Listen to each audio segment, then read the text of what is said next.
നമസ്കാരം. കഴിഞ്ഞൊരു ദിവസം ഞാനൊരു ഫംഗ്ഷന് പങ്കെടുക്കാൻ പോയി. ആ ഫംഗ്ഷന് പോയപ്പം ആ ഫംഗ്ഷന് വന്ന ഒരു വ്യക്തി അദ്ദേഹം തൻ്റെ കാറിൽ പുറത്തിരിക്കുകയാണ്. ആ മീറ്റിംഗ് നടക്കുന്ന ഹാളിൽ കയറാതെ കാറിലിരിക്കുകയാണ്. AC ഒക്കെ ഇട്ടിരിക്കുകയാണ്. അദ്ദേഹത്തിൻ്റെ മകൾ ഒരു 4 വയസ്സ് കാണും. ആ മകളും ആ കാറിലിരിപ്പുണ്ട്. ഇവർ രണ്ടുപേരും മൊബൈൽ യൂസ് ചെയ്തുകൊണ്ടിരിക്കുകയാണ്. അപ്പോൾ ഞാൻ ചോദിച്ചു, കയറുന്നില്ല എന്ന് ചോദിച്ചാൽ പറഞ്ഞു, മകൾ ഭയങ്കര വഴക്കാടോ, അതുകൊണ്ട് ഞാൻ കയറുന്നില്ല, അവൾ ഇവിടെ ഇരുന്നോളൂ എന്ന് പറഞ്ഞു. ഏതാണ്ട് 2-2.5-3 മണിക്കൂർ ഉണ്ടായിരുന്നൊരു ഫംഗ്ഷൻ കഴിഞ്ഞ് പുറത്തിറങ്ങിയപ്പോഴും അവരതേപോലെ വണ്ടിയിലിരുന്ന് അപ്പനും മകളും മൊബൈൽ കാണുകയാണ്. ഇന്ന് പേരൻസുകളൊക്കെ എപ്പോഴും കാണിക്കുന്ന വലിയൊരു മണ്ടത്തരം കുഞ്ഞുങ്ങൾക്ക്, കൊച്ചു പ്രായത്തിലുള്ള കുഞ്ഞുങ്ങൾക്ക് മൊബൈൽ കൊടുക്കുന്നതാണ്. ഒരുപാട് ആളുകൾ പറഞ്ഞ വീഡിയോ ആണെന്ന് എനിക്കറിയാം. എങ്കിലും ഇത് ഞാൻ നിങ്ങളുടെ അടുത്ത് വീണ്ടും പറഞ്ഞാൽ ഒരുപാട് കുഞ്ഞുങ്ങൾക്ക് ക്യാൻസർ, മറ്റ് മാരകമായ അസുഖങ്ങളൊക്കെ ഈ ഒരു കാരണത്താൽ വരുന്നുണ്ട്. ചില കുട്ടികൾ കാണിക്കുന്ന, അല്ല പേരൻസ് കാണിക്കുന്ന ഏറ്റവും വലിയൊരു മണ്ടത്തരം, ഒരു സ്മാർട്ട് ഫോൺ മേടിച്ച്, ഏറ്റവും നല്ലൊരു സ്മാർട്ട് ഫോൺ മേടിച്ച് കുഞ്ഞിന് കൊടുക്കും. ആ കുഞ്ഞ് വലിയ വലിയ ഗെയിംസുകൾ ഡൗൺലോഡ് ചെയ്ത് കളിക്കും.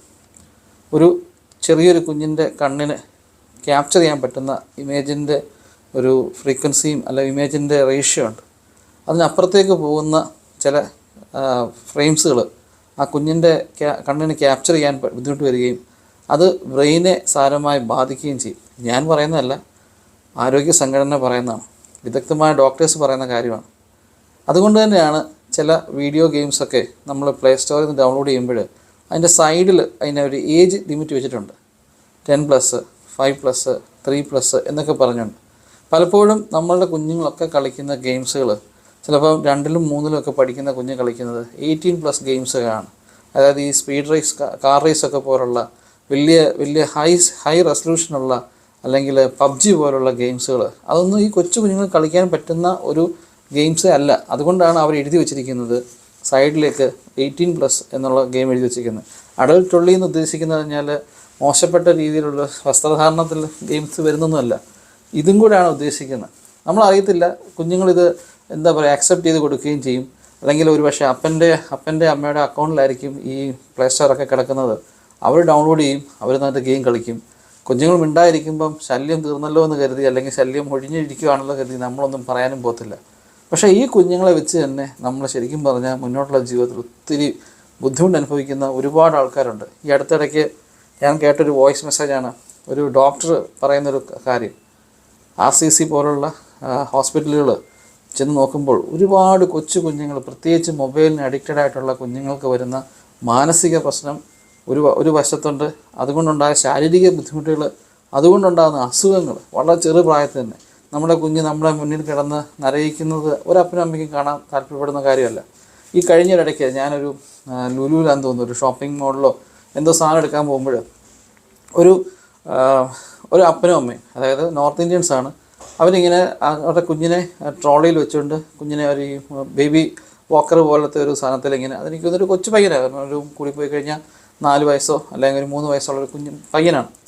അവൻ്റെ കയ്യിൽ വലിയൊരു ടാബ് പോലെ സാധനമുണ്ട്. അപ്പം ഞാൻ എനിക്കിങ്ങനെ പ്രത്യേകിച്ച് ഈ കുഞ്ഞുങ്ങളെ ഈ ബഹളം കുറയ്ക്കാൻ വേണ്ടിയിട്ട് ഇങ്ങനത്തെ സാധനങ്ങൾ കൊടുക്കുന്ന പേരൻസിനോട് 1% താല്പര്യമുള്ള കൂട്ടത്തിലല്ല.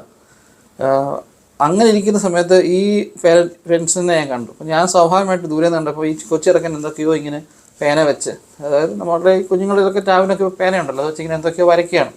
അപ്പോൾ ഇവൻ എന്നെ ക്രോസ് ചെയ്തപ്പോൾ ഞാൻ നോക്കുമ്പോൾ പഴയ കാലത്ത് നമ്മൾ പഠിച്ചുകൊണ്ടിരുന്നപ്പോൾ ഉണ്ടായിരുന്ന സ്ലേറ്റിൻ്റെ ഇലക്ട്രോണിക്സ് വേർഷനുണ്ട്. ഇപ്പോൾ നമുക്കറിയാം, അവിടെ ഗൾഫ് രാജ്യങ്ങളൊക്കെ എല്ലായിടത്തും, ഇവർ നാട്ടിൽ പോലും അത് അവൈലബിൾ ആണ്.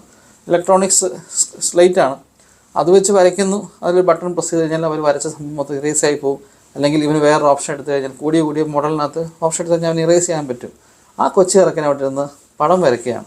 ആ സ്ലേറ്റിൽ, ആ ഒരു ബോർഡിൽ, ഇലക്ട്രോണിക്സ് ബോർഡിൽ എന്തോ ഒരു പടം വരച്ചുകൊണ്ടിരിക്കുകയാണ്. ഓക്കെ, നല്ല കാര്യം തന്നെ. ആ കുഞ്ഞിൻ്റെ കണ്ണിന് ഒന്നും ഒരു പ്രശ്നമാണെന്നല്ല, കുഞ്ഞ് മിണ്ടാതിരിക്കുന്നുണ്ട്. അപ്പോൾ ഞാൻ മനസ്സിലാക്കിയത്, അങ്ങനെയും കുഞ്ഞുങ്ങളെ മിണ്ടാതിരുത്താൻ പറ്റും.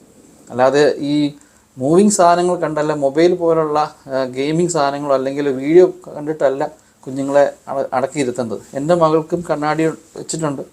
അവൾക്ക് ഈ TV കണ്ടുള്ള പ്രശ്നമല്ല, അല്ലാതെ വന്ന ജനറ്റിക്കലായിട്ടുള്ള പ്രശ്നങ്ങളാണ് ഒരുപാട് കുട്ടികൾക്ക്. ഇപ്പോൾ ഇന്ന് പ്രത്യേകിച്ച് നമ്മൾ ഈ കൊച്ചു ക്ലാസ്സിലൊക്കെ ചെന്ന് നോക്കുമ്പം ഈ പ്രത്യേകിച്ച് സോഡാ ക്ലാസ് പോലുള്ള കണ്ണാടികൾ വെച്ചിട്ടുള്ള, അതായത് കണ്ണാടി ഇല്ലാതെ മുന്നോട്ട് ഒരടി പോലും നീങ്ങാൻ പറ്റാത്ത കുഞ്ഞുങ്ങളുണ്ട്, ഒത്തിരി ബുദ്ധിമുട്ടുന്ന കുഞ്ഞുങ്ങളുണ്ട്. പകുതി മുക്കാലും ഇത് പേരൻസിൻ്റെ ഭാഗത്തെ വളരെ മോശപ്പെട്ട ഒരു കാര്യമാണ്. ഒരുപക്ഷെ ജോലി തിരക്കും ബുദ്ധിമുട്ടൊക്കെ കഴിഞ്ഞ് വരുമ്പം ഈ കുഞ്ഞുങ്ങൾ സ്വസ്ഥമായിട്ട് ഇരിക്കട്ടെ എന്ന് കരുതിയായിരിക്കും നമ്മൾ ചിലപ്പോൾ ഇതൊക്കെ ചെയ്യുന്നത്, ഇതിനൊക്കെ സമ്മതിക്കുന്നത്. പക്ഷേങ്കിൽ നമ്മൾ ഈ കഷ്ടപ്പെടുന്നത് നമ്മുടെ കുഞ്ഞുങ്ങൾ അനുഭവിക്കണമെന്നുണ്ടെങ്കിൽ, അതായത് നമ്മുടെ കുഞ്ഞുങ്ങൾക്ക് വേണ്ടിയിട്ടാണെന്നുണ്ടെങ്കിൽ നിങ്ങൾ കുറച്ചുകൂടെയൊക്കെ ശ്രദ്ധിക്കണം. ഞാൻ ആരെയും ഹർട്ട് ചെയ്തതൊന്നുമല്ല, ഞാൻ മിടുക്കനാണെന്ന് ഞാൻ കാണിച്ചതുമല്ല. നിങ്ങൾ ശ്രദ്ധിക്കുക, ഒരുപാട് കുഞ്ഞുങ്ങൾ ഇന്ന് ഈ ബുദ്ധിമുട്ട് അനുഭവിക്കുന്നുണ്ട്. Thank you.